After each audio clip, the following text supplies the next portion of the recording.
This story is about a rich man who came to buy food but ended up in love with a beautiful food vendor in the heart of Florence, Italy, where cobblestone street whispered stories of art and love, stood a small food stall that had captured the soul of the neighborhood.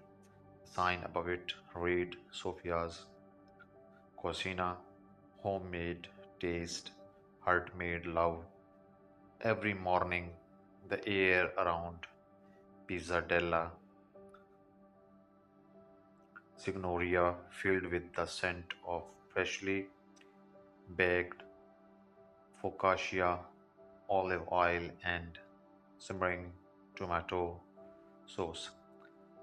The woman behind the stall, Sofia Romano, was known not only for her food but for her warmth.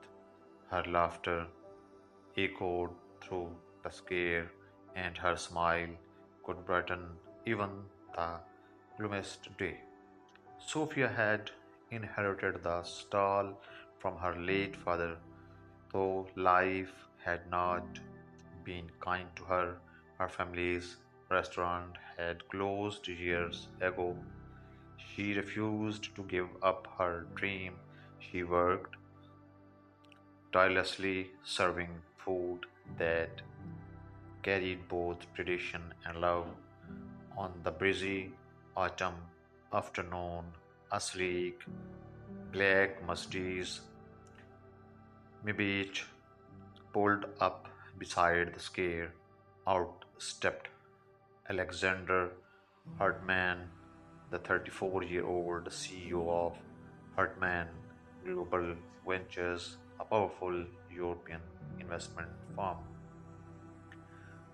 Known across Europe as one of the youngest billionaires, Alexander was a man of precious.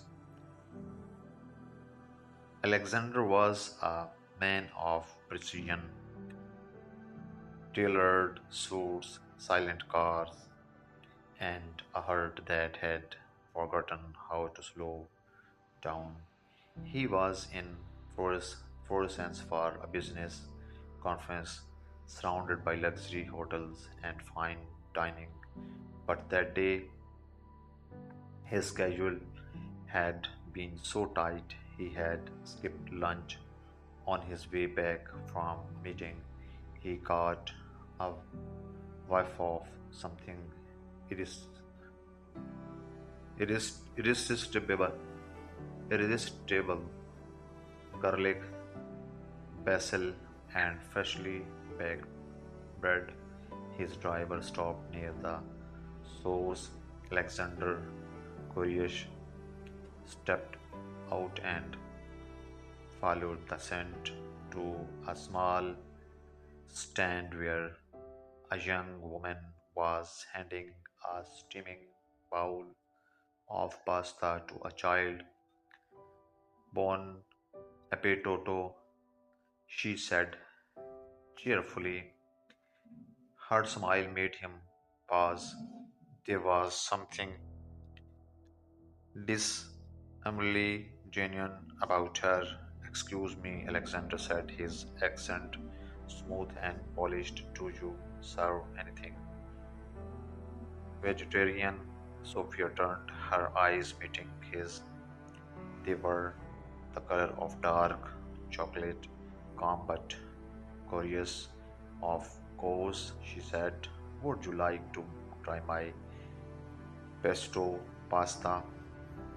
It's fresh. I made the sauce myself this morning. He nodded, interrogated. Sure, one portion, please.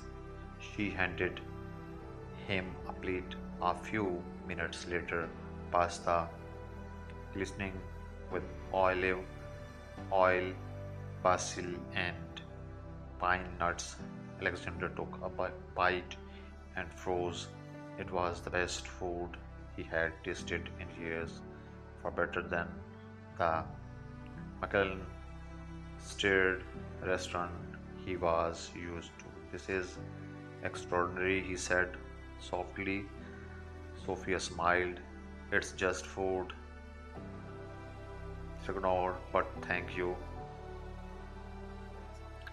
No, he replied. It's not just food, it's art.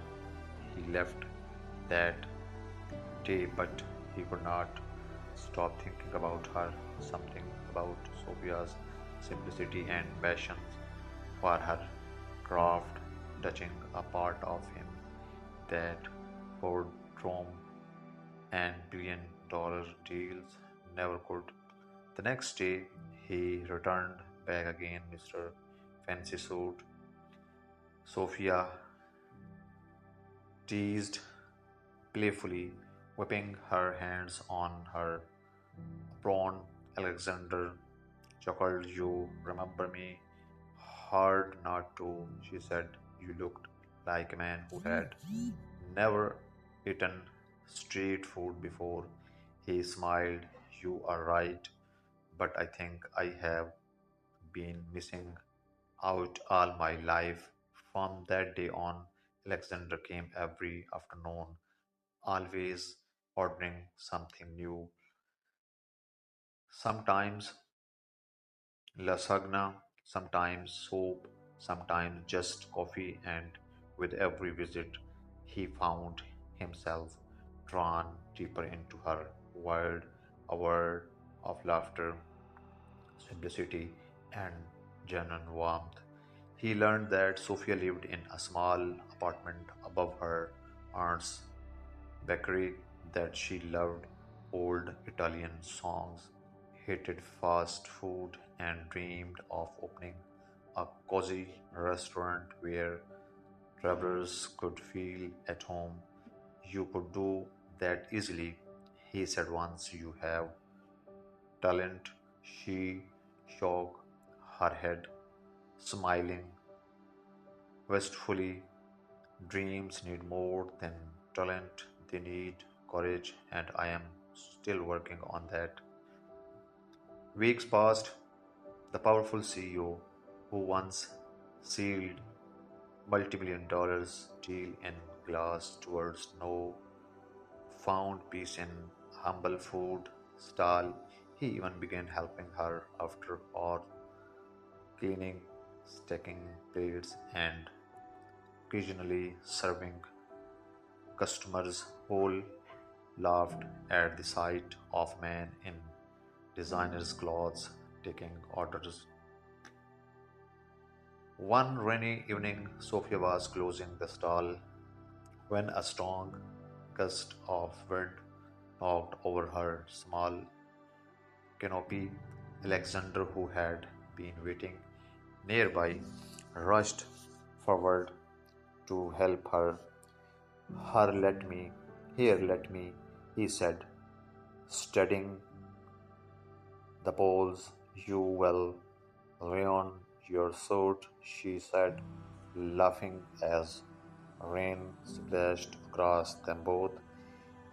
He looked at her, his blue eyes soft. It's just a suit. You are worth more. You are worth more than all of them. For a moment, they stood there, drenched, laughing, and lost in each other's gaze. The world around them blurred into the rhythm of raindrops and heartbeats. A few days later, Alexander invited her to a private dinner at a quiet rooftop overlooking Florence, where and when she arrived, he, he was waiting, not in a tuxedo but in a simple white shirt. On the table was a single candle, and beside it a dish of pasta made by him. You cooked this? She asked, surprised. I tried, he said, sheepy, especially.